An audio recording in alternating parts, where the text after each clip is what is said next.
Hi, it's Diana. I'm here to share with you the delicious intersection between food and literature.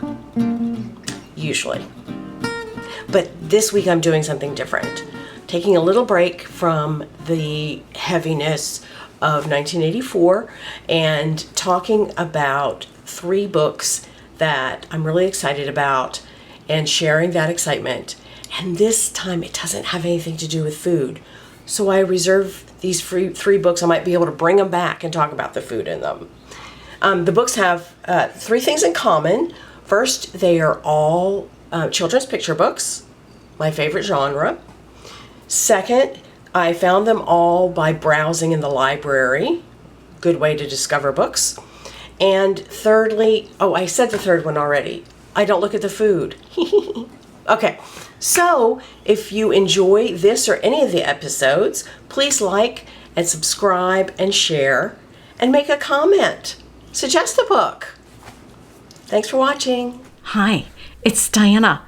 And okay, so the way I pick books to feature on the long videos on my YouTube, a lot of times they're things that I've read in the past. So that's what I've been, because I'm familiar, like, oh yeah, I remember. And then sometimes what I've been doing recently is I go to the library, and I have to say that my favorite section of the library is the children's section in the picture book section.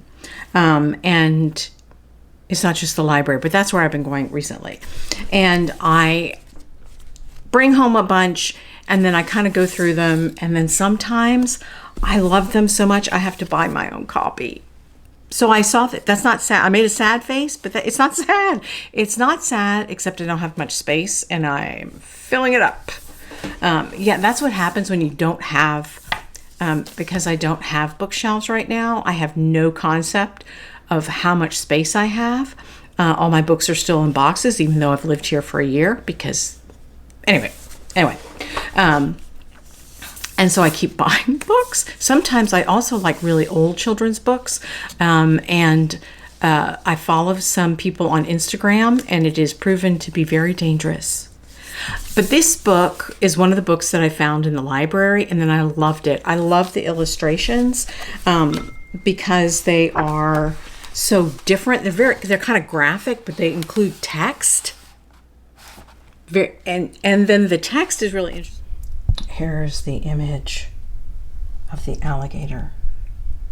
Look, majesty. Nicer. Thoroughly. Conversely. Actually, I like the difference. Bigger than the outside. And look. Then there's a bird. And another bird, and another alligator, and a bird, and a person. Very cool. And this is the book. The Wordy book. Julie. Okay, I'm so sorry, Julie. I cannot pronounce your name.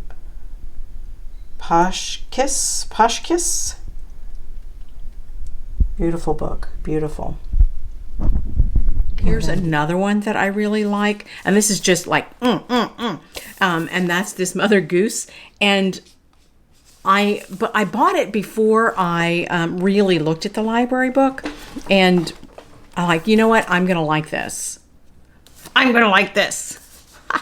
It worked. I like it. And what happens is that, for example, this, now I have to find it from the beginning. Oh, that was Humpty Dumpty, but that's not the one I want. Though okay, wait a minute. Where do I start? Oh, Jack be nimble, that's what I say. So Jack be nimble, Jack be quick, Jack jump over a candlestick. Oh, there it is, that's the original. So the original is there, and then there's, just kind of these weird things. They're not all the same. This one is a multiple choice. And the person taking this did not do well. Look at that guy. Look at him. And we can look real close because he's under a magnifying glass. We are taking a very close look at you, Goose.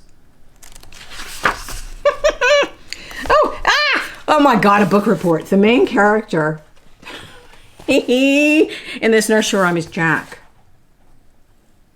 Ha ha ha, don't be jealous, AI. Somebody thought of this on their very own. Is the real Dada, Mother Goose. Look, a treasury of complete nonsense. Ah! By John Scieszka. I feel like I should say his name, and I think I've seen his books before. And illustrated by Julia Rothman. Complete nonsense. A treasury.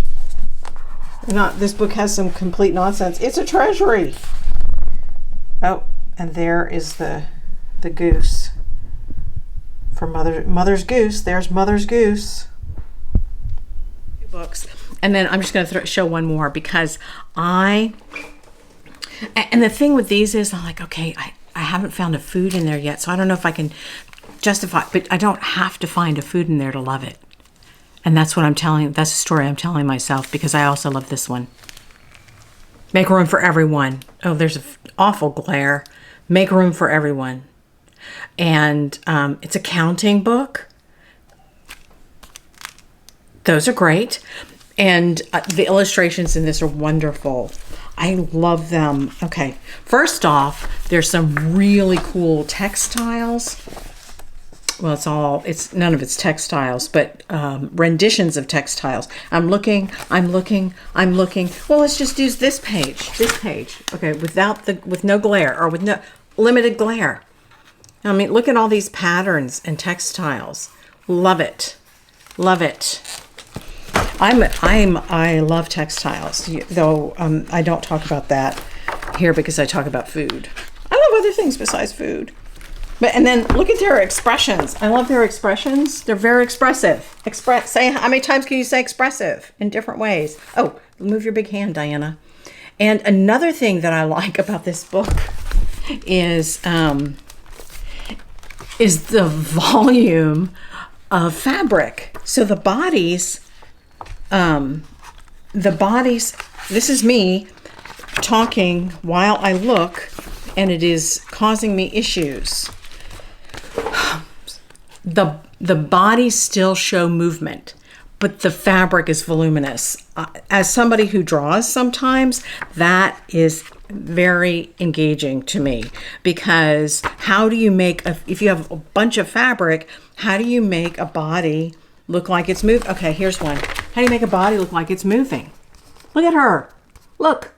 It's that glare again. It's not like you can't tell that she has two legs under there, and that she's not just a poof of fabric. She's definitely got a body, and she's moving her body. But she also has this fabric on her, which is an outfit, but I'm calling it fabric. I love that. So engaged. Okay, well, and then I'm just gonna have to point this out. And this little one has no fabric, but look at that goat. Look at the goat. Look. Ah, hello, goat. You're very cute. The goat reminds me of my dog when I have nothing in my hand, but she's very sure that in my hand is something to eat. See that? Like, what are you going to feed me? Last one, I said make room. It's just room for everyone. Like, you don't even have to make room. There is room for everyone. And this one, I have trouble with the glare, and I can see my reflection because it has that plastic covering that library books have. So it is by Naaz Khan, illustrations by Mercy Lopez. I don't know if I said their names right. Oh my gosh. I think those are mangoes. I was going to call them potatoes. Chicken. Hello, chicken.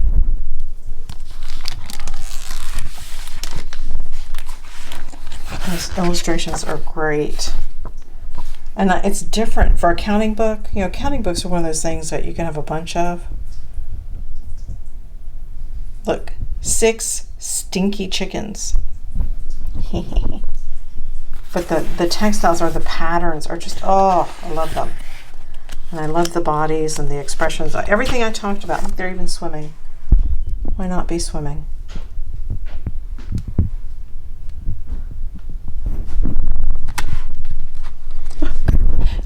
beach, if we come in really close, there's little human interaction going on at the beach that you might have missed if you weren't looking.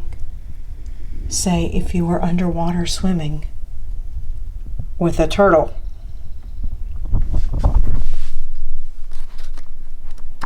Where's the one with the...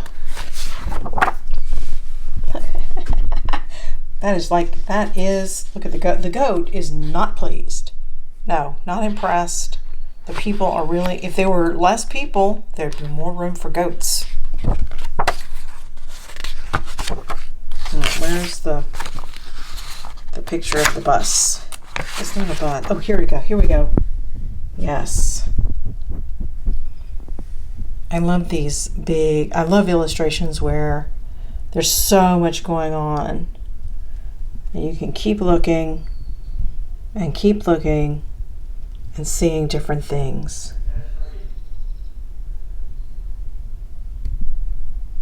I'm kind of convincing myself that I would like this book in my collection. Oh, that's right, kid. That's right. That's the right reaction. Okay, so those are 3 books, 2 of them that are now mine, that I first got from the library. These are not the library books. I bought my own. And then one that I want one. I want to get my own. Okay. Sometimes it's good to want and not get. That's also what I'm telling myself.